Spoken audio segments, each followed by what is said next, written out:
नमस्कार मित्रांनो, आज आहे शाकंभरी पौर्णिमा. पौष महिन्यात शाकंभरी नवरात्र साजरा करतात.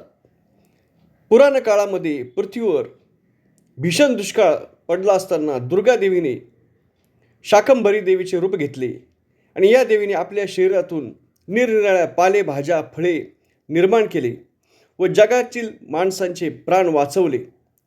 म्हणून या देवीचा सन्मान करण्यासाठी शाकंभरी नवरात्र साजरी केली जाते व या देवीला निरनिराळ्या फळांचा भाज्यांचा नैवेद्य दाखवतात.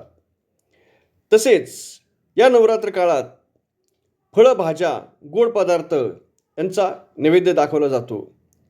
शाकंभरी देवीच्या पूजनाने जीवनात आरोग्य धन संपदा सौख्य प्राप्त होते व अन्नधान्य कमी पडत नाही. शाकंभरी नवरात्र शुक्ल पक्षात सुरू होऊन पौर्णिमेला संपते.